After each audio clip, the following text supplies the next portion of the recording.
اللہ نے، غور سے سنیے، اللہ نے فرشتوں کو حکم دیا اور اسپیشل حکم دیا ابلیس کو.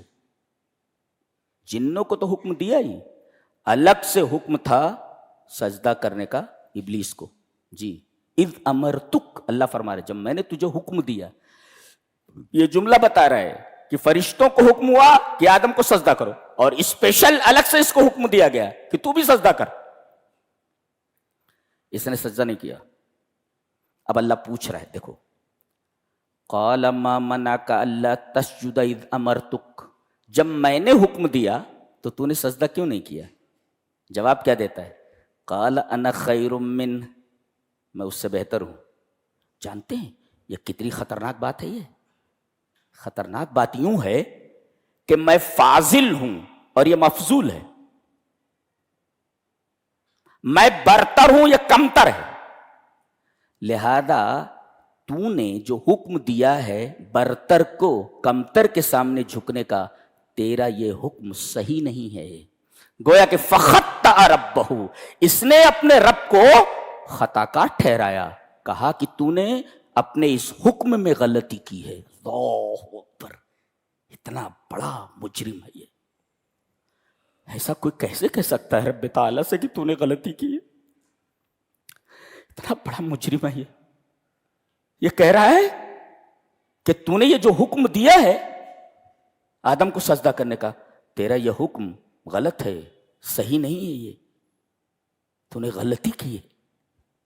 سبحان اللہ و بحمدہ سبحان اللہ العظیم.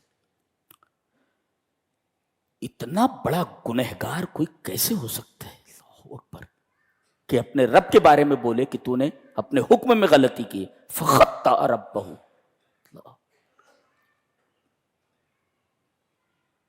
ایسے لوگوں کو بھی اللہ نے پیدا فرمایا ہے اتنے نالائق اور خناس قسم کے لوگوں کو. اللہ، جبکہ سرے سے یہ قیاس ہی غلط ہے. کیوں؟ ایک تو قاعدہ ہے ان القیاس فی مورد النص فاسد، نص آ جائے تو پھر قیاس نہیں کیا جاتا، قیاس فاسد ہے. حدیث آ جائے تو اب قیاس نہیں چلتا، قرآن کی آیت آ جائے تو پھر قیاس نہیں چلتا. نص آ جانے کے بعد قیاس نہیں کیا جاتا. ان القیاس فی مورد النص فاسد، نص آ جانے کے بعد قیاس باطل ہے، فاسد. اس نے نص کی موجودگی میں قیاس کیا. کیا؟ اللہ نے فرمایا کر، یہ اللہ کا حکم تھا، نص تھا. یہ کہہ رہا ہے، قیاس کر رہا ہے، انا خیر من، میں اس سے بہتر ہوں. میں آگ سے بنا ہوا ہوں، آگ اوپر جاتی ہے، اور یہ مٹی سے بنا ہوا ہے، مٹی کو اوپر پھینکو تو نیچے آ جاتی ہے. لہذا میں برتر، یہ کمتر، میں فاضل، یہ مفضول. لہذا تو نے جو حکم دیا ہے فاضل کو مفضول کے سامنے جھکنے کا، تو نے اپنے اس حکم میں غلطی کی ہے. لا ينبغي ولا يصلح، تیرا یہ امر، تیرا یہ حکم صحیح نہیں ہے، مناسب نہیں ہے. اللہ اکبر. اور اس طرح اس نے ایک معصیت میں 3 معصیتیں کی. ایک نافرمانی میں 3 نافرمانیاں. ایک تو مخالفت الامر، مخالفت امر رب ہی، اپنے رب کے حکم کی مخالفت. رب نے کہا تھا کر، کہا نہیں کروں گا، تو مخالفت الامر، حکم کی مخالفت. اور دوسرے مفارقت الجماع، جماعت سے نکل گیا. جی فرشتوں کی جماعت میں تھا نا، حکم سب کو دیا گیا تھا. لہذا اللہ فرما رہا ہے تمام فرشتوں نے سجدہ کیا سوائے ایک کے، گویا کہ یہ جماعت سے نکل گیا.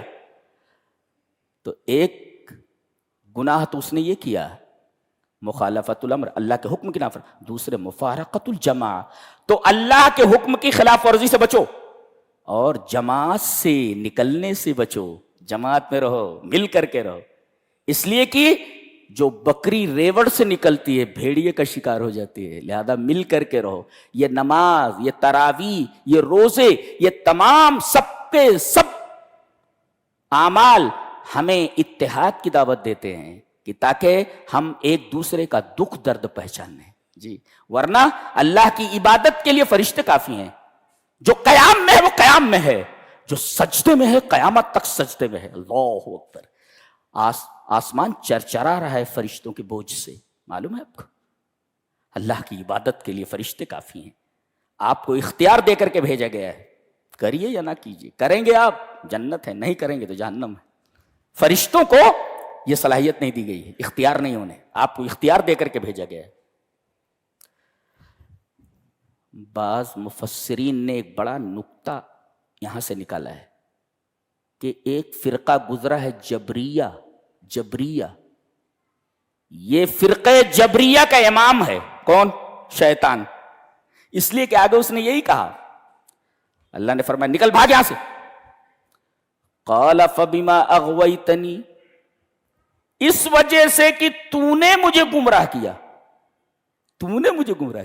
جبریہ کیا کہتے ہیں کہ بندہ مجبور محض ہے, جو کرتا ہے اللہ کرتا ہے. میں چوری کروں تو بھی, میں زنا کروں تب بھی, میں اچھا کروں تب بھی, برا کروں تب بھی. جبریہ فرقہ ہے. جبریہ کیا بولتا؟ بندہ مجبور محض ہے, جو کرتا ہے سب اللہ کرتا ہے. جبکہ کتے کو معلوم ہے کہ انسان مختار ہے. کتا بیٹھا ہوا ہو, آپ پتھر سے ماریے, پتھر لگا اور لڑک کر کے ادھر چلا گیا, دور چلا گیا. کتا کس کی طرف دوڑتا ہے؟ انسان کی طرف, پتھر کی طرف نہیں. کتے کو معلوم ہے کہ انسان جس نے مجھے پتھر مارا ہے وہ مختار ہے, جو مجھے لگا ہے وہ مختار نہیں, وہ مجبور ہے. کتے کو معلوم ہے جبر اور اختیار کا فلسفہ. جبر اور اختیار کا فلسفہ کتے کو معلوم ہے, لیکن فرقہ جبریہ کو, انسانوں کا فرقہ ہے, اسے معلوم نہیں. کتے کو معلوم ہے کہ انسان مختار ہے, مجبور محض نہیں. تو سب سے پہلے تقدیر کو اپنے گناہ کی دلیل بنانے کا کام اسی نے کیا, اسی بندے نے, کہ میں نے جو گناہ کیا ہے میری تقدیر میں لکھا ہوا تھا. توبہ. یہ ہے. اللہ نے فرمایا فَمَا يَكُونُ لَكَ أَن تَتَكَبَّرَ فِيهَا, تکبر کیا تو نے, فخرج, نکل, انک من الصاغرین, ذلیل. ایک مفسر لکھتا ہے من عصا مولا فہو ذلیل, اللہ کی جو بھی نافرمانی کرے وہ ذلیل ہے. یہاں شیطان نے اللہ کی نافرمانی کی, اللہ نے فرمایا انک من الصاغرین, تو ذلیل لوگوں میں سے. لہذا جو بھی اپنے مولا کی نافرمانی کرے وہ ذلیل ہے.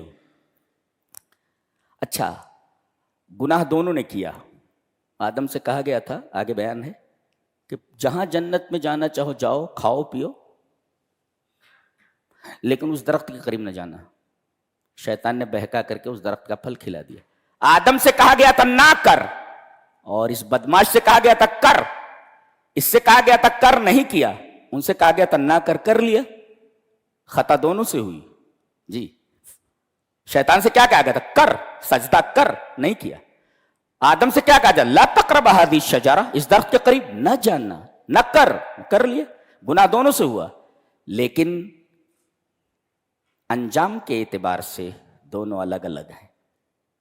ایک اپنے گناہ پر مصر رہا, بلکہ مصر نہیں, اپنے اس گناہ کی صحت پر دلیل لا رہا ہے. وہ یہاں تک کہ رب تعالیٰ کو معاذ اللہ غلط ٹھہرا رہا ہے, اور دوسرے تقدیر کو دلیل بنا رہا ہے. اور دوسرا ہے ہاتھ اٹھا رہے ہیں ربنا ظلمنا انفسنا وَإِن لَّمْ تَغْفِرْ لَنَا وَتَرْحَمْنَا لَنَكُونَنَّ مِنَ الْخَاسِرِينَ. میرے رب غلطی ہو گئی, گناہ ہو گیا مجھ سے, ہمیں بخش دے تو, اور رحم فرما ہمارے اوپر. اگر تو ہمیں بخشے گا نہیں اور رحم نہیں کر, دیکھو مغفرت اور رحمت کو ایک ساتھ لائے گئے. اس دعا کی خصوصیت دیکھیے, دو چیزیں, تغفر لنا مغفرت بخشش, دوسرے وترحمنا رحم. دونوں میں فرق کیا ہے؟ المغفرہ تمنع الشر والرحمہ تجلب الخیر. یہ مغفرت جو ہے یہ شر کو دور کرتی ہے, اور رحمت خیر کو لاتی ہے. کیا دعا ہے, اے اللہ جتنی برائیاں ہیں مجھ سے دور کر دے, اور جتنے خیر ہیں مجھے عطا کر دے. لہذا زیادہ سے زیادہ یہ دعا کریں, ربنا ظلمنا انفسنا وَإِن لَّمْ تَغْفِرْ لَنَا وَتَرْحَمْنَا لَنَكُونَنَّ مِنَ الْخَاسِرِينَ. مغفرت پہلے ہے, رحمت بعد میں ہے. گویا مغفرت اللہ کی رحمت کا نتیجہ ہے. اگر اللہ رحم نہ کرے تو بخشے گا نہیں, لہذا اس کی رحمت اس کے غضب کے اوپر غالب ہے جی. لہذا دعا کرو میرے رب میں تیرے رحم کا محتاج ہوں، میں تیرے رحم کا محتاج ہوں، میں تیرے رحم کا فقیر ہوں، میں تیرے اللہ سے رحم مانگو، تو ارحم الراحمین ہے۔ ایک نبی ہے سالوں ایک بیماری میں مبتلا رہتا ہے، جانتے ہیں کون ہے یہ؟ حضرت ایوب۔ ایک ہی دعا کرتا ہے، رب انی مسنی الضر وانت ارحم الراحمین، میرے رب مجھے ایک بیماری لگ گئی ہے، میں بہت تکلیف میں ہوں۔ یہ نہیں کہہ رہے ہیں کہ اس بیماری کو دور کر دے، لا لا، انہوں نے یہ نہیں کہا میری بیماری کو دور کر دے، نا نا، اتنا کہہ رہے ہیں مجھے بیماری ہو گئی ہے، میں بہت تکلیف میں ہوں میرے رب، انت ارحم الراحمین، تو تمام رحم کرنے والوں میں سب سے زیادہ رحم۔ بیماری دور ہو گئی، بیماری دور ہو گئی، جی جی۔ تو الرحم، الرحمہ تجلب الخیر، رحمت جو ہے وہ خیر کو لاتی ہے، تمام چیزوں کو لاتی ہے، والمغفرۃ تمنع الشر، اور مغفرت یہ تمام شر کو، تمام بری چیزوں کو دور کرتی ہے۔ ایک بڑا عجیب و غریب نکتہ ہے، ذہن میں بٹھائیں۔ جب اللہ نے اس کو راندے درگاہ کیا تو کیا بولا معلوم ہے؟ تو نے مجھے گمراہ کیا، کس کی وجہ سے؟ اس کی وجہ سے، آدم کی وجہ سے، آدم کی وجہ سے۔ ایک نکتہ اور بھی بتا دوں، جس مردود نے اللہ کو غلط ٹھہرایا ہے کہ تو غلطی پر ہے، آج ہم اسی کے پیچھے چل رہے ہیں۔ ہم سے زیادہ بد نصیب کون ہو سکتا ہے؟ جس نے رب تعالیٰ کے امر میں اسے غلط ٹھہرایا ہو، ہم اس کے پیچھے چل رہے ہیں۔ اور پھر آگے کیا کہہ رہا ہے؟ ثم لآتینہم من بین ایدیہم ومن خلفہم وعن ایمانہم وعن شمائلہم ولا تجد اکثرہم شاکرین۔ یہ جس کی وجہ سے، ارے بھائی جس نے جرم کیا ہے، اگر تجھے کچھ کرنا ہے اس کے ساتھ کرنا، بچوں کے پیچھے پڑا ہوا ہے۔ آدم کی وجہ سے تجھے ذلیل کیا گیا نا، تو آدم کے ساتھ تو نے جو کرنا تھا کر دیا، جنت سے نکلوا دیا، بات ختم۔ اب قیامت تک جتنے بھی لوگ آنے والے ہیں سب آدم کی ذریت، سب کے پیچھے پڑا ہوا ہے۔ وہ کہہ رہا ہے میں اس کو بھی نہیں چھوڑوں گا اور اولاد کو نہیں چھوڑوں گا، میں ان کو جنت سے نکلوا دیا۔ اور کہہ رہا ہے ثم لآتینہم من بین ایدیہم، ان کے آگے سے آؤں گا، ان کے آگے سے آؤں گا، کیا مطلب؟ انہیں شک میں ڈال دوں گا آخرت کے تعلق سے، کہ مرنے کے بعد کوئی زندگی نہیں ہے۔ بابر بیش کوش کے عالم دوبارہ نیست، مزے کر لو، مرنے کے بعد کیا ہوتا کون دیکھتا ہے۔